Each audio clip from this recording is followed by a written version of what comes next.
Un encuentro con su palabra, porque secase la hierba, marchitase la flor, mas la palabra de Dios permanece para siempre. Con ustedes, el doctor José Ricardo Arias Quintero.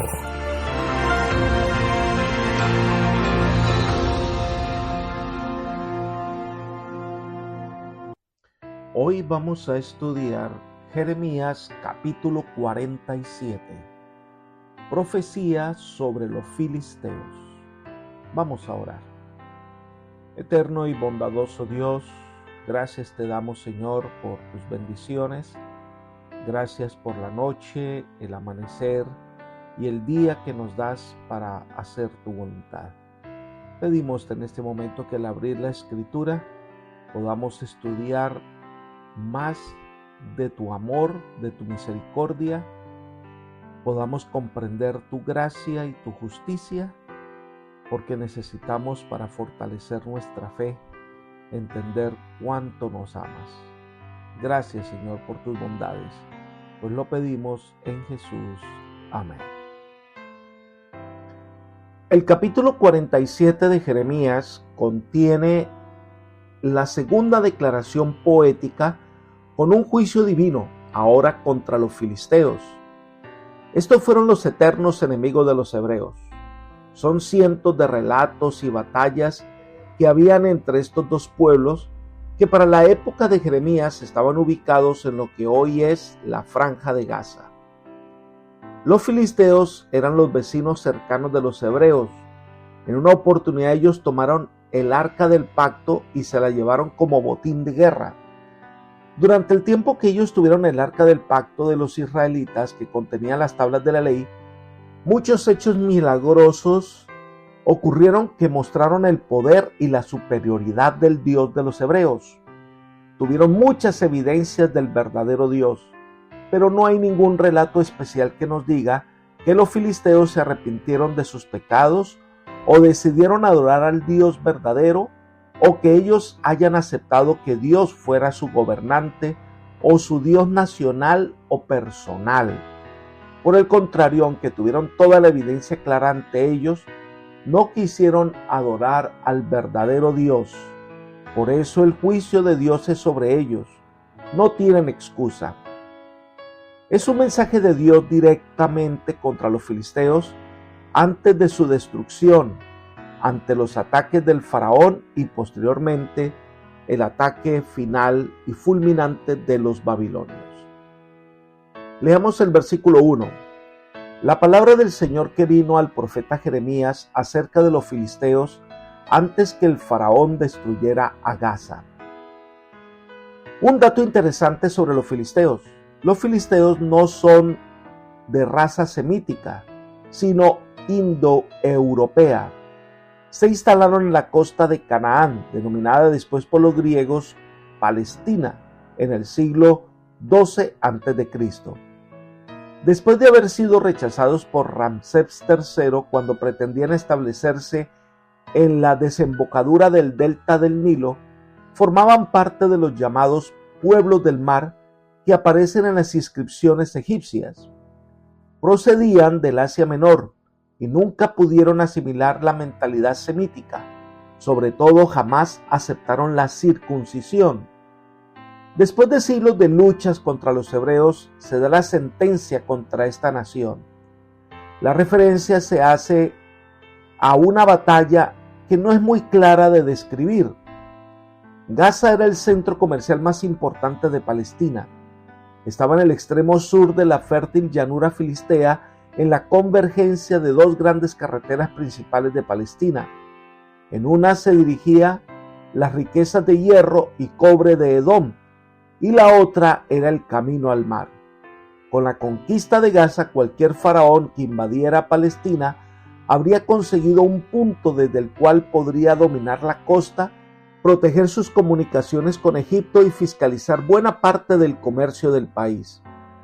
Entonces se habla de esa conquista que se cree que fue una batalla que ocurre alrededor del año 604 a.C.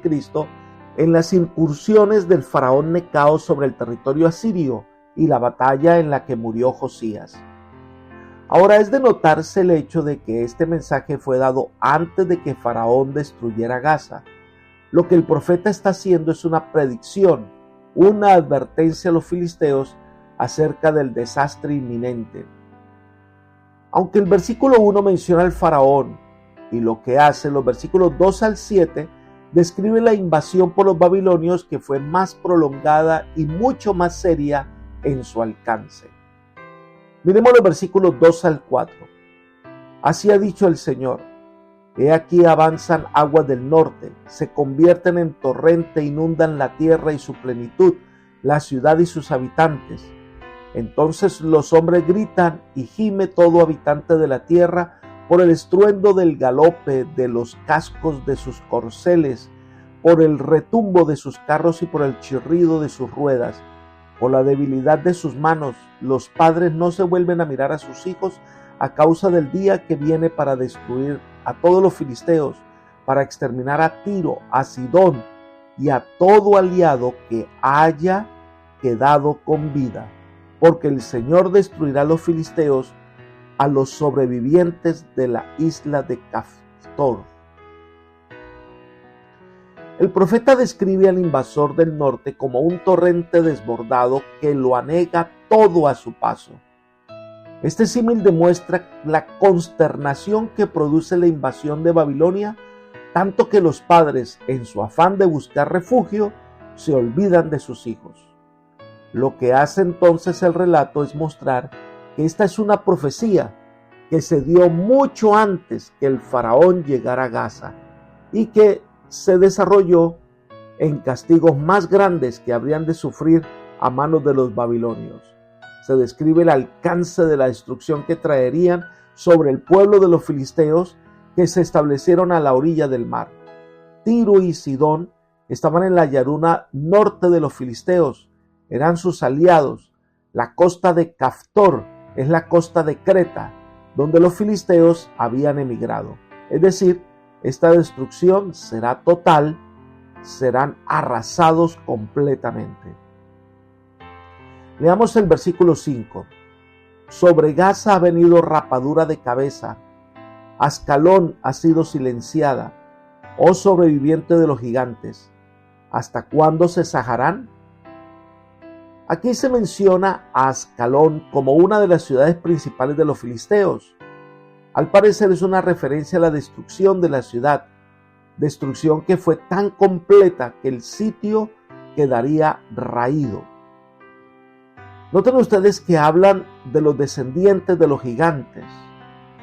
Recordamos la historia de los enfrentamientos que constantemente había con los hebreos y donde se destacaban gigantes como Goliat. Ahora, cuando habla de cabeza rapada, al parecer es una referencia al luto. No solo se raparon la cabeza, sino que también se sajarían, es decir, se harían cortes en el cuerpo, que son expresiones de extremo dolor. Y terminamos este breve capítulo con los versículos 6 y 7, diciendo: oh espada del Señor, ¿hasta cuándo no te aquietarás? Vuélvete a tu vaina, reposa y sosiégate. ¿Cómo se aquietará? Pues el Señor le ha dado órdenes para ir a Ascalón y a la costa del mar, la ha designado para ir allí. El profeta entabla un diálogo imaginario entre él y los filisteos devastados. Es como si los filisteos, en un momento de sinceridad y de desánimo, piden cuenta a Dios de su poder devastador y no comprenden su actitud. Así que el profeta hace preguntas retóricas para enfatizar que este castigo viene directamente de Dios sobre el pueblo de los filisteos. La espada devastadora es una mera ejecutadora de las órdenes de Jehová, que ha decidido castigar a la tierra de los filisteos. Es el día de la manifestación vengadora de Jehová y no hay lugar para la tregua. La justicia divina no puede renunciar a sus exigencias. Filistea ha pecado y tiene que ser inexorablemente castigada. El tiempo de destrucción llegó. Como pueblo y cultura desapareció de la faz de la tierra. Apreciados amigos y hermanos, Dios da a los seres humanos suficiente evidencia de su amor y de su llamado al arrepentimiento. Y se toma el tiempo necesario para que las personas puedan conocer al verdadero Dios y puedan entregarse a Él de corazón. Dios hoy da evidencias claras de su poder, da señales que muestran el cumplimiento profético sobre los acontecimientos que rodearán el fin de los tiempos. Dios extiende su tiempo de gracia para que la humanidad reconozca al verdadero Dios y le adore. Puede ser que algunos sean como los filisteos, que viendo y conociendo las evidencias del amor y del poder de Dios, no quieran someterse a su dirección. El Señor respeta esa decisión, pero los resultados serán inevitables. Todos serán destruidos por su propio pecado. Todos perecerán. Por eso la invitación hoy es a responder positivamente a su llamado de amor, entregarnos completamente en sus manos, porque solo en Él hay vida y paz. Que el Señor hoy te conceda bendiciones y te guíe por sendas de justicia, es mi oración por ti. Amén.